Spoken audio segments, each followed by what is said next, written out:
Bienvenue dans Conservation Journey, le podcast qui laisse la parole aux personnes et aux organisations engagées pour la préservation de la faune et de la flore sauvage.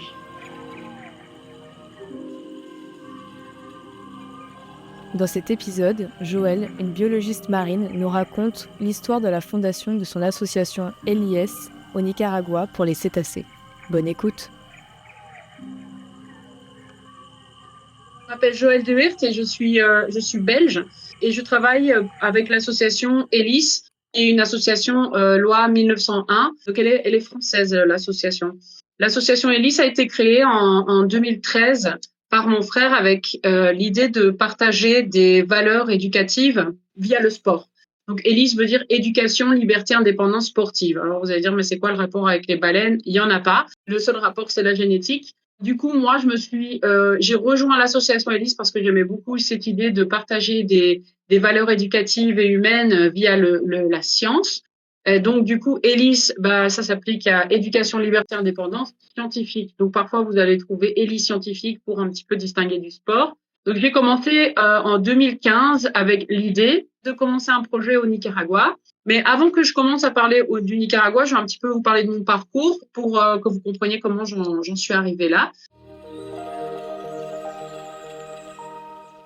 J'ai obtenu mon master en 2010 en écosystème et biodiversité à l'université de Bruxelles. Je m'étais lancée dans les études de biologie parce que je voulais vraiment travailler en fait dans la conservation des cétacés. Enfin, voilà, les baleines, les dauphins, ça c'était vraiment ce que je voulais faire. C'était vraiment mon rêve d'enfant de faire quelque chose pour la protection de ces animaux. Avant le master, ouais, tout était scientifique, ouais. Donc j'ai également fait un bachelor en biologie. Mais du coup il y a plein de cours communs, donc c'est pas encore spécialisé. C'est vraiment dans le master où on se spécialise, en particulier en Belgique. Après 2010, en fait, j'étais tellement passionnée par tellement de choses tout au long de mes études que je me suis un peu perdue en route. J'avais même pas vu un seul dauphin, une baleine à la fin de mon master. Je me suis dit, bon, ça se trouve, c'est vraiment pas quelque chose pour moi, en fait. Du coup, je me suis lancée dans plusieurs projets à l'étranger. J'ai fait du bénévolat pour un petit peu voir est-ce que ça me plaît, parce que ça, c'est vraiment un conseil qu'on donne quand on veut étudier les mammifères marins. On dit il faut aller sur le terrain, voir si ça te plaît, parce que et aussi apprendre à comment collecter les données. De ce fait, j'ai donc été à Madagascar, j'ai été en Grande-Bretagne, j'ai été en Slovénie et au Mexique. Tout ça entre 2010 et 2015. En parallèle, j'ai travaillé comme biologiste spécialisée dans la biologie du bois, parce que là, j'arrivais à trouver des contrats qui rémunéraient, parce que dans les mammifères marins, très compliqué d'avoir des contrats rémunérés. Donc, je travaillais pour épargner, pour pouvoir faire le travail de bénévolat à l'étranger. Chaque projet avait ses points forts, chaque projet avait ses points faibles. Et j'ai un petit peu... c'était une chouette trajectoire d'apprentissage. Donc, j'ai vraiment appris beaucoup de choses sur la science, comment collecter les données, mais aussi l'éducation environnementale. Et je trouvais que ça avait beaucoup de sens de travailler avec les communautés locales. J'avais vraiment vu que ça avait un impact positif et que ça donnait aussi du sens à la science. Et au final, ça aide à la conservation de travailler avec les communautés locales. Donc, juste faire de la recherche n'est pas suffisant pour pouvoir protéger les baleines et les dauphins, parce qu'on se rappelle que c'était quand même mon objectif principal. En 2015, j'ai eu l'idée donc de créer ce projet, le projet de conservation des cétacés au Nicaragua, en incluant vraiment tous ces différents paramètres que j'ai appris tout au long de ces expériences de bénévolat.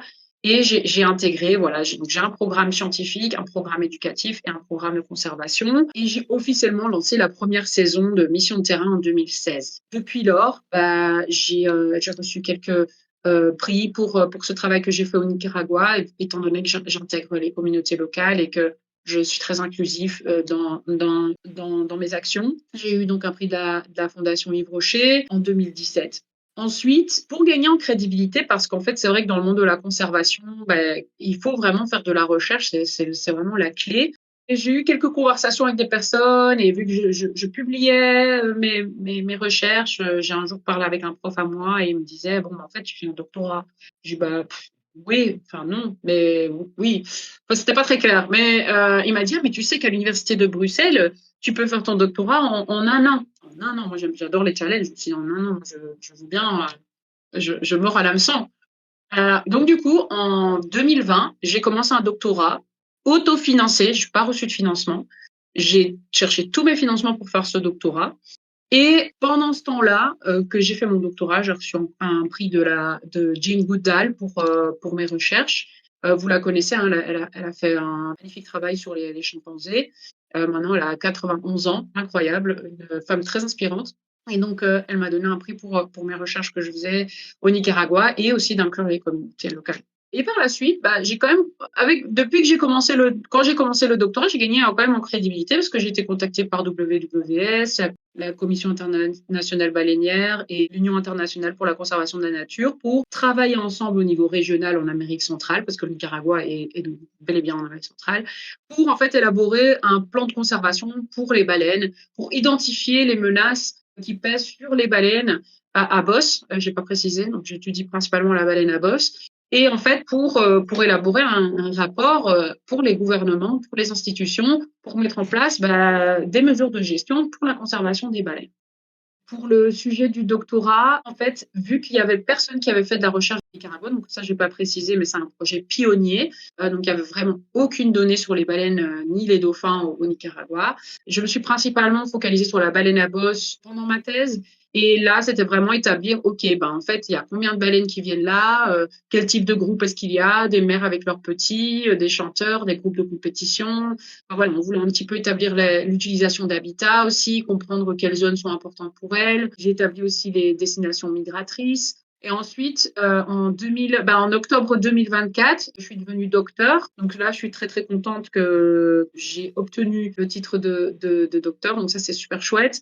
Et ça m'a fait gagner en crédibilité, clairement. Et là, en fait, j'ai reçu une bourse Fulbright, qui est une bourse très prestigieuse du gouvernement américain pour avoir des excellents chercheurs à venir aux États-Unis pour apprendre de nouvelles choses. Donc, je suis actuellement en Californie pour apprendre des nouvelles méthodologies telles que les tags, établir les corridors migrateurs, donc c'est-à-dire toutes les zones par où elles passent, parce que pour l'instant, les données qui sont à disposition sont surtout des observations en mer, et c'est bien, mais il y a beaucoup d'endroits où on n'est pas et on a besoin de savoir où les baleines passent exactement pour pouvoir justement voir quels sont les problèmes, particulièrement pour l'Amérique centrale, vu que les menaces principales, on suspecte que ce sont les menaces principales, c'est les collisions avec les bateaux et l'enchevêtrement dans des filets de pêche.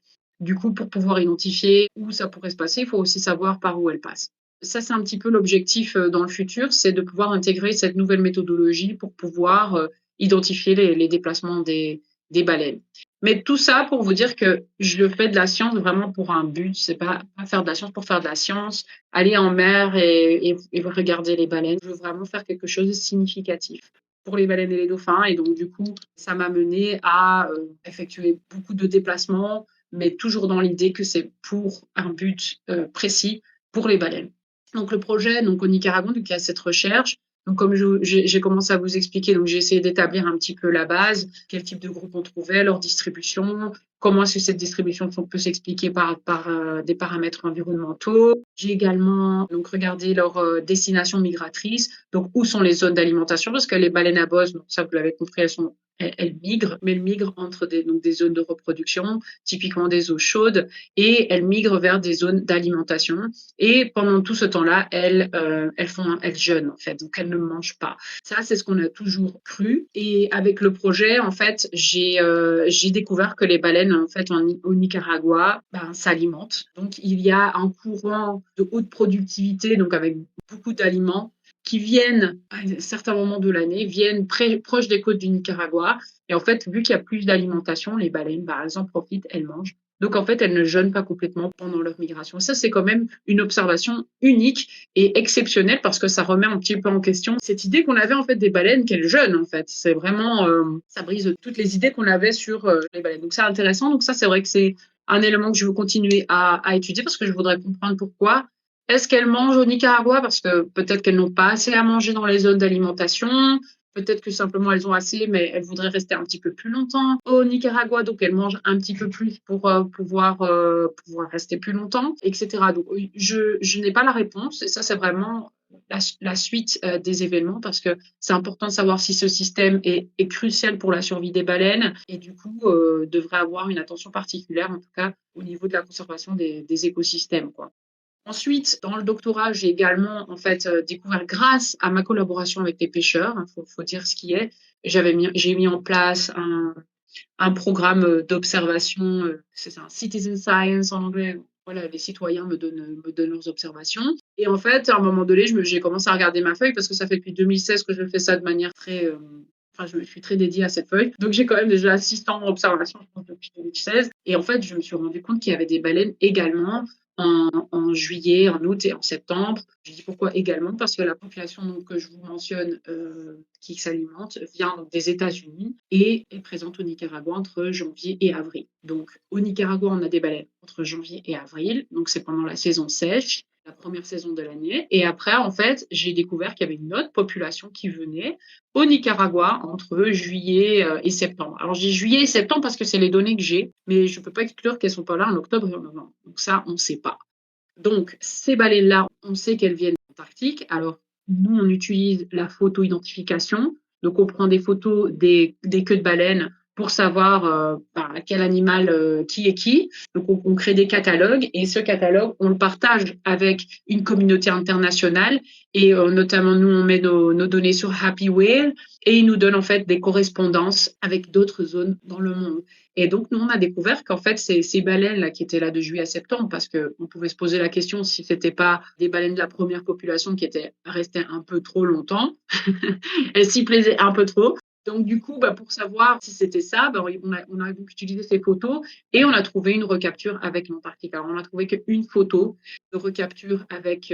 donc, quand on parle de recapture, on n'a pas attrapé la baleine. Hein, c'est une recapture de photo avec l'Antarctique. Et donc, du coup, moi, j'ai commencé à également faire des sorties en mer entre juillet et septembre pour savoir si combien de baleines viennent, s'il y a aussi des couples mère-baleineaux, si c'est une zone importante pour la reproduction, etc. Donc là, ça fait depuis 2021 du coup que j'ai commencé ce deuxième projet. Et il s'avère que tous les ans, on a des baleines qui viennent d'Antarctique. Et là, je viens d'avoir une étudiante qui a terminé l'analyse des caudales des photos de caudales qu'on a récoltées sur le terrain pendant les 4 dernières années. Et on a plein de recaptures avec l'Antarctique. Donc, ça confirme vraiment que les baleines s'alimentent en Antarctique et peuvent migrer. Elles migrent entre minimum 9 800 km, on a calculé, jusqu'à 10 200 km. Enfin, c'est énorme. Donc, c'est assez impressionnant que ces baleines fassent cette migration qui est presque le double de la distance migratrice de l'autre population. Voilà, donc ça, c'est ce que j'ai fait pendant mon doctorat. Alors maintenant, quelle est la suite des événements? Comme je vous ai dit, là, octobre-novembre, je ne sais pas du tout ce qui se passe. Est-ce que ces baleines se croisent? Ça, c'est vraiment la première question. On se pose la question si en octobre et novembre, vu que c'est un peu les chassés croisés, là, est-ce que les baleines se croisent? Ou du coup, cette année, pour la première fois, on va également faire des sorties en mer en octobre et en novembre pour voir ce qui se passe. Au niveau des dauphins, bien évidemment, parce que je ne parle même pas des dauphins, je parle que des baleines à bosse, mais aussi au niveau des dauphins, ce serait vraiment très bien d'avoir des données aussi en octobre et novembre parce que ce sont 2 mois où on n'a jamais été en mer pour savoir un petit peu comment ça se passe. Et on prend également des données sur les tortues marines. Donc on essaye de voir aussi comment les densités de tortues marines évoluent au fil des mois. Donc plein de choses très intéressantes qu'on est en train de faire. D'ailleurs, on a également, par rapport à ces populations qui se croisent, en fait, depuis 2021, on est également en train d'enregistrer des chants. Chaque population a son propre chant. Et le chant est appris d'un mâle à un autre. Donc, il n'y a que les mâles baleines à bosse qui chantent. Et ces chants évoluent.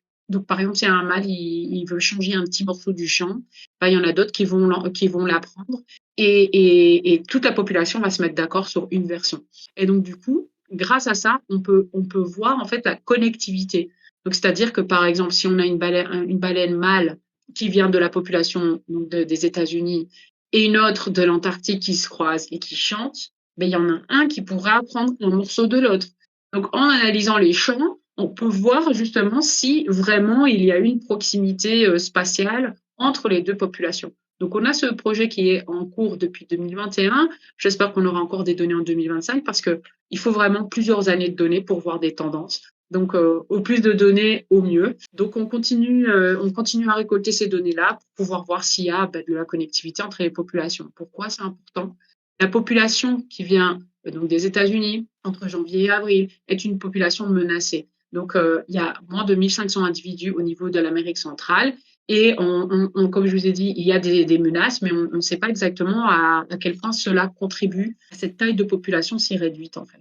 Du coup, entre les deux populations, il y a une population qui a une diversité génétique plus faible par rapport à l'Antarctique, qui est, cette population est énorme. Et du coup, s'il y a des échanges, ça pourrait apporter un flux de diversité génétique et ça pourrait être en fait favorable pour la récupération de la population qui est menacée. Bref, donc tout ça pour vous dire qu'il y a beaucoup de boulot, il y a beaucoup de choses à faire. Mais j'essaye d'avoir en tout cas 5 ans de données pour pouvoir faire des analyses et pouvoir donner des résultats concluants et partager ça évidemment avec le gouvernement. Donc ça, c'est juste la partie scientifique. Il y a évidemment la partie éducative. J'ai beaucoup travaillé, comme je vous ai dit, avec les communautés locales où j'ai donné des ateliers aux enfants. Donc, c'était de la science environnementale. Donc, on faisait vraiment des excursions. On amène les enfants en mer pour essayer de connecter avec les baleines et l'environnement marin, pour les inspirer à faire la conservation. On a donné plus de 250 ateliers aux enfants. On a eu plus de 200 pêcheurs qui ont été sensibilisés lors de nos ateliers également. Donc, on essaye de leur donner des séances d'information pour leur expliquer qu'il y a des baleines, qu'il y a des dauphins, qu'est-ce qu'ils font là, et qu'est-ce qu'ils peuvent faire également pour comment ils peuvent agir pour la conservation, comment ils peuvent participer. Et alors, je donne aussi une formation aux étudiants de l'université, mais aussi à des étudiants internationaux. Donc, j'ai régulièrement des étudiants qui font des thèses de master et de bachelor avec moi. Et alors, j'ai également ma formation sur le terrain que je relance parce que c'était active en 2020 et malheureusement avec le Covid, on est tous passés par là. Le projet a dû être un petit peu écourté à ce moment-là et je n'ai pas repris la formation parce que j'étais très très occupée avec le doctorat parce que mine de rien, c'est quand même beaucoup de boulot.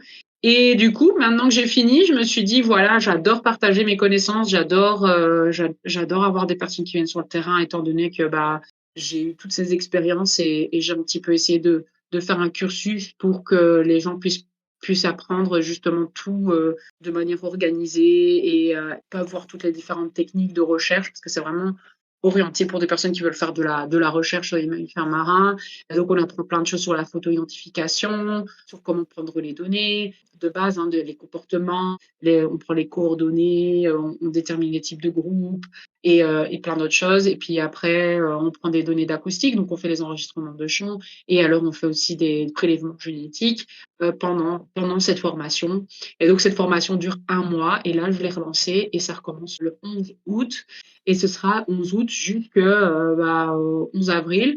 Comme ça, on pourra couvrir toutes les 2 saisons des baleines à bosse et espérons-le avoir les informations clés qu'on a besoin en fait pour mieux comprendre ce qui se passe au Nicaragua. Donc ça, c'est au niveau de l'éducation et évidemment, faire de l'éducation environnementale sur les réseaux sociaux, je considère ça également de l'éducation dans le volet éducation. Et après, qu'est-ce qu'on fait avec tout ça? On essaye donc, comme je vous ai dit, de faire de la conservation. On fait des nettoyages de plage. On a déjà retiré plus d'1 tonne de déchets de la plage. Ça, c'était une année, on a fait vraiment beaucoup, beaucoup de nettoyage. Cette année, on a repris ça aussi. On fait des nettoyages toutes les semaines pour avoir vraiment un impact au long terme en fait, sur l'environnement des baleines. Comme ça, elles ne doivent pas nager dans du plastique. Quand même, un grand événement, c'est que en mars 2022, il y a une loi qui a été publiée avec des régulations, une réglementation sur l'observation des baleines à bosse. Donc, il y a des règles en fait d'approche, la distance, la vitesse, etc.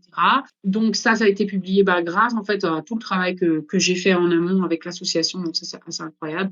Et alors, on a aussi collaboré au niveau régional, comme je vous avais expliqué au début, pour justement établir en fait une législation internationale, parce que les baleines ne s'arrêtent pas au Nicaragua, et en fait, on veut vraiment s'assurer qu'il y a une protection régionale pour cette population menacée.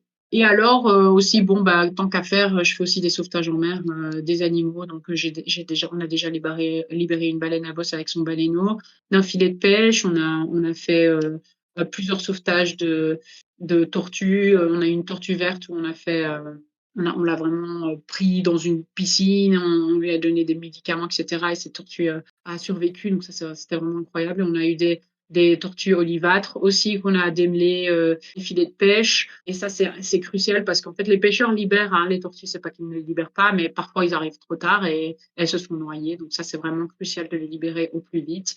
Et alors, on a eu plusieurs espèces d'oiseaux, on a eu des frégates, mais aussi un ibis américain. Voilà. Donc, quand on peut, on essaye aussi d'avoir vraiment, pas que au niveau de la législation, mais d'être là pour les animaux aussi sur le terrain, ce qui est super, super important. Mais bon, globalement, je trouve que les pêcheurs ont un bon comportement. S'ils peuvent sauver un animal, ils le font bien évidemment. Bon, pour les tortues, entre parenthèses, s'ils le font pas, ils peuvent aller en prison. Donc là, ils ont quand même la pression. Et ça, c'est renforcé. Donc ça, c'est bien. Donc voilà. Après, je pense que je vous ai un petit peu partagé en bref, hein, parce que je peux vraiment parler pendant des heures de mon projet. Je pense que ce que j'aime le plus, c'est vraiment de me dire que j'ai un impact positif pour les baleines et les dauphins. C'est vraiment quelque chose de vraiment très important qui me donne beaucoup de satisfaction. Là, ça va bientôt faire 10 ans que je fais ça et je me suis demandé qu'est-ce que j'ai fait. Alors, j'aurais voulu faire plus. Même si je pense que c'est déjà dans un pays comme le Nicaragua, avoir une réglementation qui a été publiée, c'est incroyable. C'est même presque limite miraculeux. Donc je trouve que voilà. Mais j'aurais voulu faire plus et je veux encore faire plus. Donc je ne m'arrêterai pas là. Alors aujourd'hui, avec l'association Elise, nos besoins, en fait, les personnes peuvent nous aider de différentes manières. Si les personnes veulent venir au Nicaragua et être sur place et vivre l'expérience sur place, il y a la formation qui est très intéressante. Donc c'est vraiment un mois où les personnes peuvent venir travailler avec nous, apprendre, c'est surtout un apprentissage et passer du temps sur le terrain. Si les personnes disent bon, moi le terrain c'est pas trop mon truc, mais j'ai vraiment du temps à disposition et j'aimerais bien soutenir l'association, ça pourrait être aider à faire des récoltes de fonds. Même si c'est pour dire 500 euros, je vends des crêpes, ça tout aide. On a vraiment besoin de financement pour augmenter nos équipes, enfin avoir une plus grosse équipe parce que littéralement, je fais tout. De remplacer les batteries dans la caméra à rechercher des financements, etc.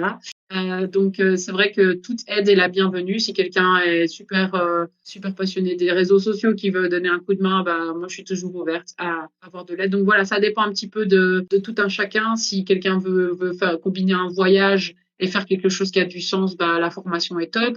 Si c'est plus moi je veux pas nécessairement voyager parce que bon financièrement je peux pas ou j'ai pas le temps, mais je veux bien faire des petites bricoles comme bénévole à la maison, c'est possible. Alors, les prérequis pour la formation, vu que c'est une formation scientifique, le seul prérequis, c'est que ce soit quand même quelqu'un qui soit a fait des études scientifiques ou bien quelqu'un qui dit, voilà, moi, j'ai pas fait de recherche, je me tâte à faire des recherches en biologie et la formation, c'est parfait parce que les personnes parfois ont une idée un peu idéale de ce que c'est d'étudier les cétacés et je pense que la réalité elle est parfois et beaucoup de fois différente et je pense que c'est pas fait pour tout le monde. Donc cette formation elle est idéale pour se mettre un petit peu dans le bain et voir est-ce que ça me plaît ou ça me plaît pas. Si par exemple quelqu'un dit je veux étudier la biologie mais je suis pour étudier les baleines mais je sais pas si ça me plaît, voilà parfait. La formation elle est vraiment parfaite. Donc la formation coûte 900 euros par mois et inclut logement, nourriture et les sorties en mer et la formation. Donc c'est un mois entier où la personne doit venir sur le projet. J'ai essayé de garder ce prix de manière raisonnable parce que clairement ça ne couvre pas tous les frais. Moi je cherche des autres financements en parallèle. La formation, donc en quoi ça consiste? Donc en fait on donne un module sur tout ce qui est les méthodologies de recherche justement sur les cétacés, comme je l'avais dit précédemment, sur la photo-identification, l'acoustique et la génétique. Après, vous allez sur le terrain et vous-même, vous allez collecter les données. Donc, vous allez être vraiment dans le contexte de la collecte de données. Donc, il y aura un petit peu des cours théoriques et il y aura également un accompagnement sur le terrain pour récolter les données. Et après, on fait le nettoyage de matériel et puis après, on vous apprend aussi à comment faire de la photo-identification, identifier les individus, etc., rentrer les données et voilà. Et je pense que c'est déjà pas mal. Est-ce que tu as des conseils pour des personnes qui aimeraient devenir biologistes marins? Alors, pour ceux qui veulent devenir biologistes marins, alors si c'est spécifiquement sur les mammifères marins, c'est vraiment il faut vraiment réfléchir. J'en parlais justement avec ma collègue ce matin que j'avais en meeting. Donc, pour devenir biologiste en mammifères marins, il faut avoir de la persévérance et vraiment avoir un objectif clair et pas se dire que c'est pas pour le côté financier qu'il faut le faire, quoi. Ça, c'est sûr et certain. C'est pas le job où on gagne le plus, ça, c'est sûr, mais ça donne une satisfaction, en tout cas, karmique, de se dire qu'on fait quelque chose de bien pour la planète et pour les cétacés. Et donc voilà. Mais en tout cas, si jamais vous avez des questions, moi je demande en fait juste un CV, une lettre de motivation et en fait pourquoi vous voulez faire la formation. Moi le pourquoi est le plus important que vraiment l'expérience en fait. C'est vraiment le pourquoi vous voulez aller au Nicaragua voir les baleines, etc. Vous envoyez un email là avec votre CV, votre lettre de motivation. Vous me dites quel mois vous intéresserait. On se fait un appel entre nous pour vraiment voir, checker un petit peu quels sont les objectifs, les attentes.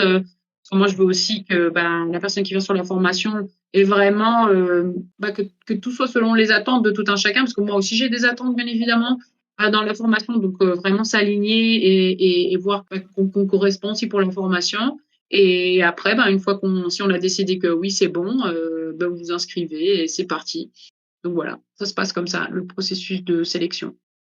Non, pour les prix, généralement, moi j'étais assez étonnée. C'est vrai que dans mon parcours, moi je pensais que les gens ils se disent je me fais remarquer, puis je vais recevoir un prix, mais non, ça marche pas comme ça. Faut postuler. Donc il faut élaborer un dossier et alors soumettre ça à la fondation et après eux ils font une sélection. Donc il faut s'auto-nominer au prix. Ouais, c'est comme ça que ça fonctionne.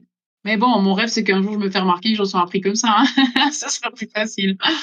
Alors Clémentine, est-ce qu'il est possible de venir aider sur place en tant que bénévole, autre que via la formation sur certaines de vos actions? Oui, si vous venez au Nicaragua en vacances, etc.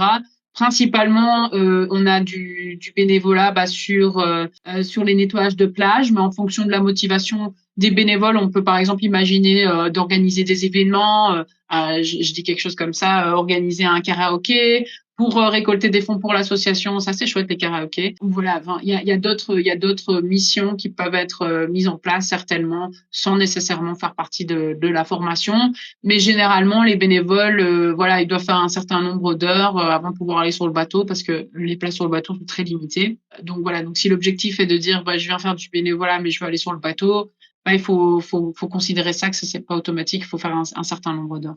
Et n'hésitez pas à me suivre moi sur les réseaux sociaux et également l'association Elis. Ce sont vraiment deux réseaux avec des informations différentes.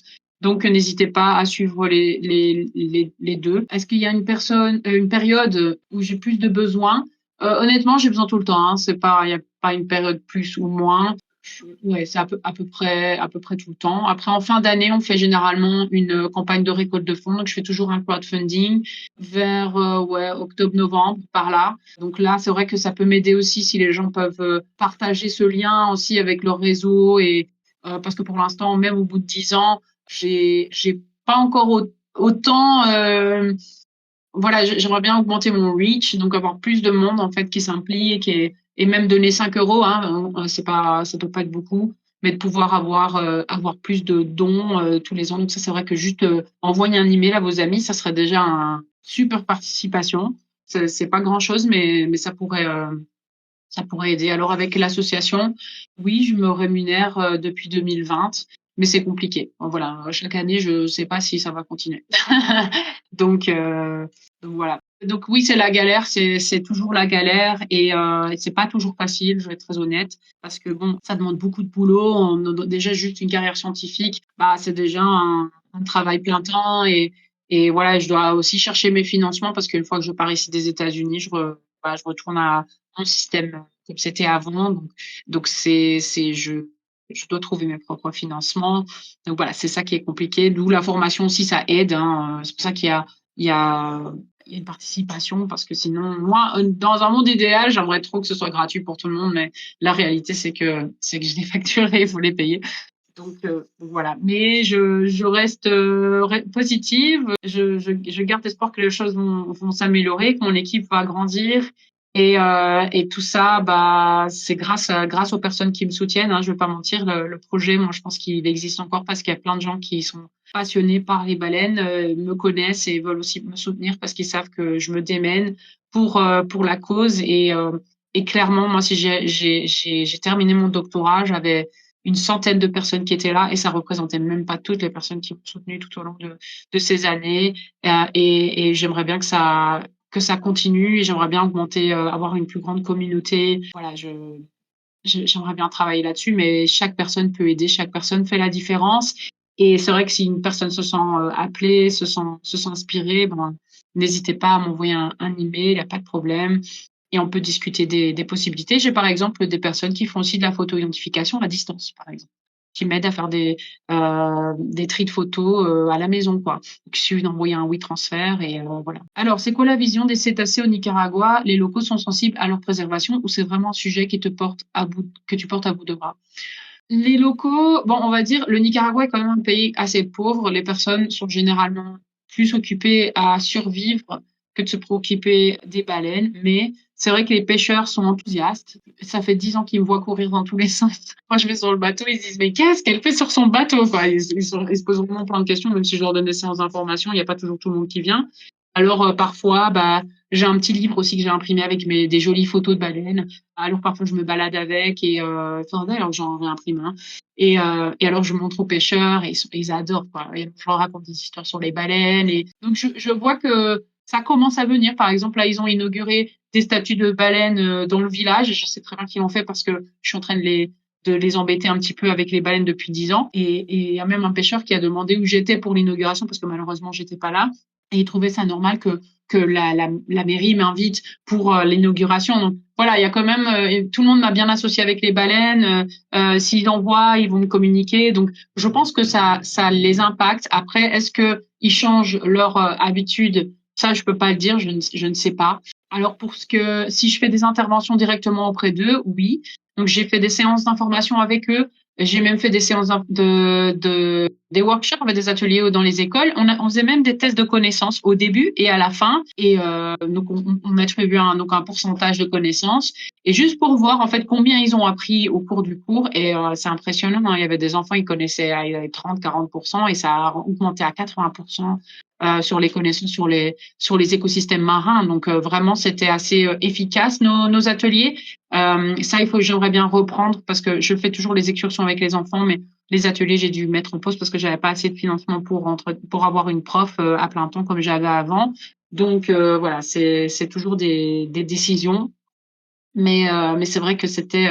D'ailleurs, en décembre l'année dernière, j'ai rencontré un jeune homme à la place principale du village et il me disait ah mais je me rappelle les ateliers, on avait fait une excursion, on avait vu des baleines, je trouvais ça trop bien et ça m'a touché parce que je me suis dit voilà ils ont trouvé ça incroyable et ça les a touchés. Donc après qu'est-ce que ça va donner? C'est vraiment très difficile de mesurer ça en fait. Hein, à quelle mesure les gens changent mais clairement, ils apprécient les baleines. Hein. Déjà, la mairie a mis ses statues de baleines parce que moi, il y avait qu'une statue de tortue et je trouvais qu'ils devaient absolument mettre une statue de baleine. Donc, j'aurais dit, bah, je trouve que, voilà, je leur ai lancé l'idée, insufflé l'idée. Je les ai un petit peu embêtés avec ça. Et puis, finalement, ces statues ont fait leur apparition. Donc, les baleines font maintenant partie du village. Et donc voilà, il y a un changement, il y a une appréciation, il y a même une pancarte explicative sur les baleines sur cette place. Donc, je trouve ça incroyable, quoi. Donc, ça, c'est vraiment un beau changement, je trouve. Alors, si j'ai bien compris, tu as fait un master en biologie marine et le taux d'entrée dans ces masters, il est comment? Il y a beaucoup de places. Alors, il faut savoir qu'en Belgique, Gwen, il n'y a pas de limite. Tu t'inscris et tu es pris. Donc, ça, c'est plutôt cool. Et j'ai pas fait un master en biologie marine. J'ai fait un master en biodiversité écosystème. J'aimais bien ce côté, avoir une vision un peu plus globale et pas trop me spécialiser. Et après, voilà, je me suis spécialisée au final en lisant beaucoup d'articles et j'ai appris comme ça plein de choses. Et j'ai pas fait spécifiquement biologie marine. Donc, tu peux aller en Belgique, hein, c'est cool parce qu'il n'y a pas de taux d'entrée.